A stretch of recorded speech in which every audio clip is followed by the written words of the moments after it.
Ian Ray got involved in motorsport at age 13. Now 66, he still has a love of the sport, both as a competitor and as the CEO of Webtronic Enterprises, a company that imports racepack data loggers into Canada under the headsupracer.com name. He also acts as editor-in-chief of Motorworks and Miniology magazines under the Motorworks Media umbrella.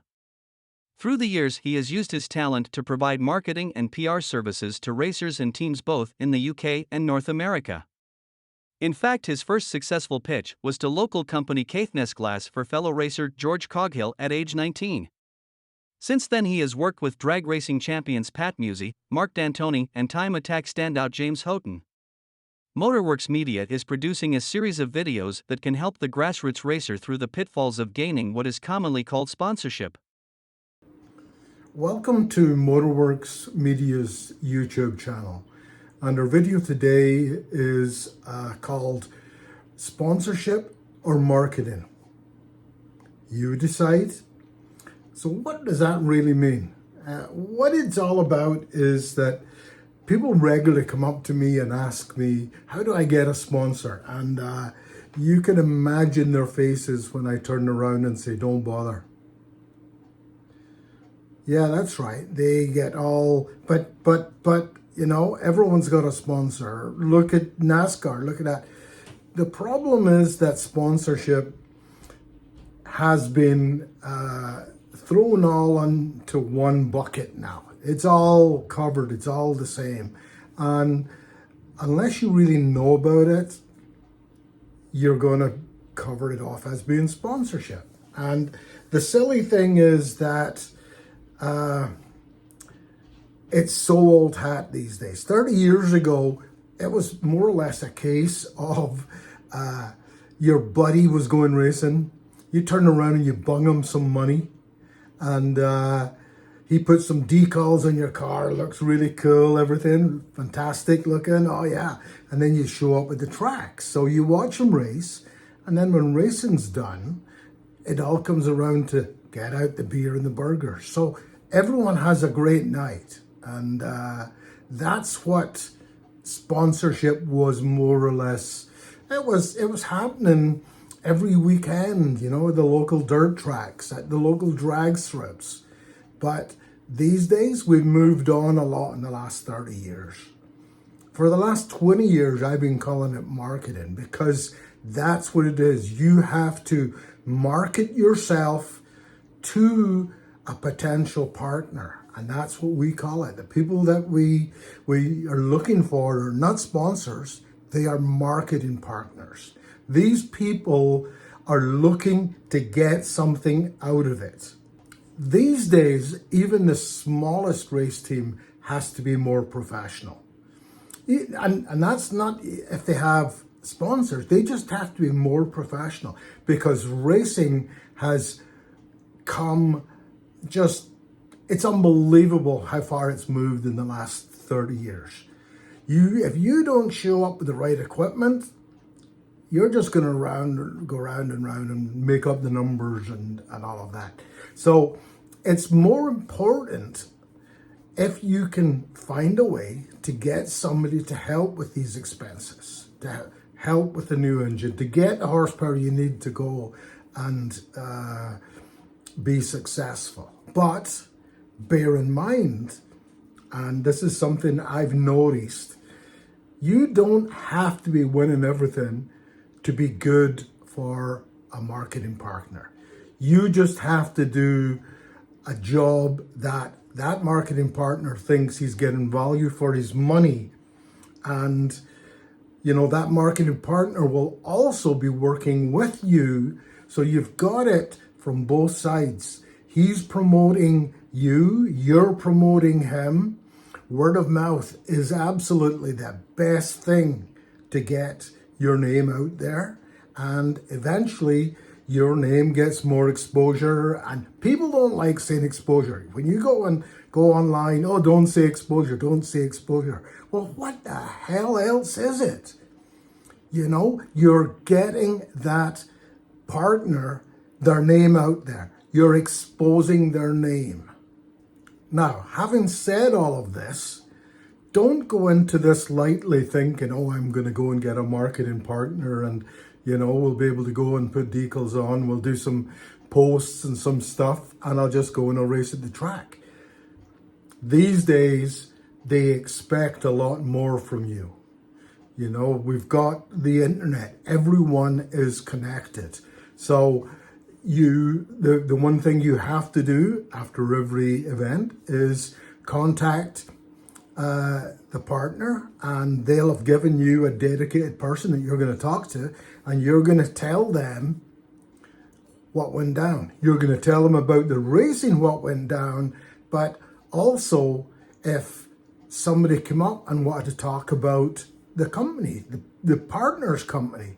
And, the one thing that you want to do is if someone ever was doing that, you would have to have a contact name that you could provide that person at the track with so that they can go and contact them in the week following. You can be guaranteed that when you do that, you're going to get plus marks in your column for getting them exposure and getting them a contact that they can talk to. Networking is what it's all about. You just networked with a fan. That fan is now networking with your partner. That's what they're looking for. And the thing is that the internet and everything that's available, social media, you need to have a YouTube channel. You need to have a Facebook channel. By all accounts, Instagram is the big one that people are looking for. Personally, I don't see that you can really get a lot out of it, but it's supposed to be even better than Facebook for getting exposure. So you want to have all of these things. And because Instagram and Facebook are now the same deal, you don't have a lot of work. You can go in there, you can make up one post, and it can get shared across your platform. So do that. Take advantage of Reels. I'm not a fan of TikTok, but it started a big thing. So videos of under 30, 60, 90 seconds are now becoming huge on the internet. They're on YouTube as YouTube Shorts, the Reels, all of that stuff. Take it to the track and go and shoot, even if it's a silly little thing. We went and posted something just recently about a customer of ours that runs a Formula 4 1600. We had 1,200 views in less than a day. So think about all of that. It's silly. You make a 60-second video in 60 seconds. So take advantage of that. So now what we're going to do is go and take a look at some very important letters. So those letters, there's actually 3 of them. ROI. And that is return on investment. It is huge.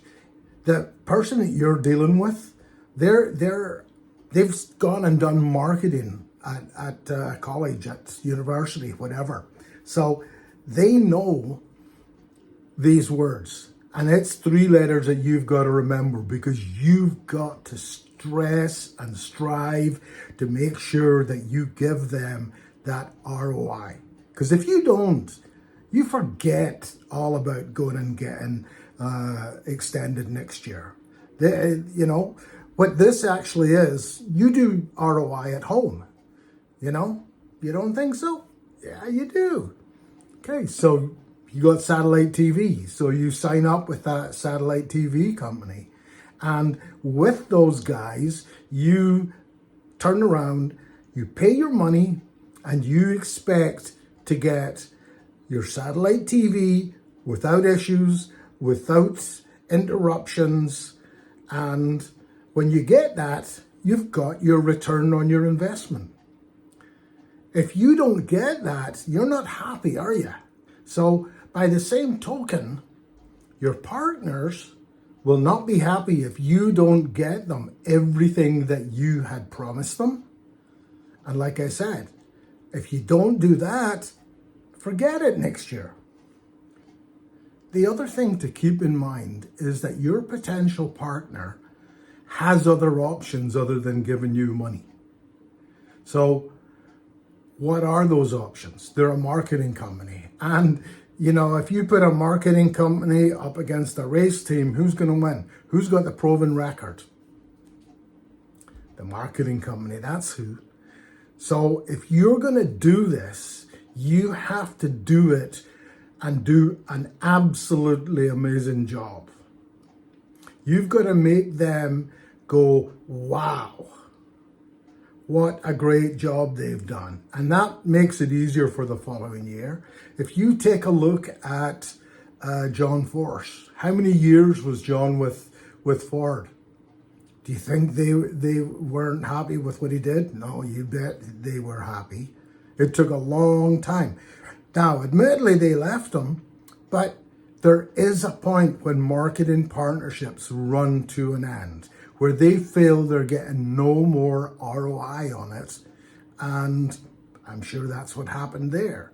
So what you want to do is work your ass off, come up with every idea you can to go and use technology, internet. Your buddy that works at a magazine, get him to, you know, if he can go and drop your name and the partner's name every so often, do that.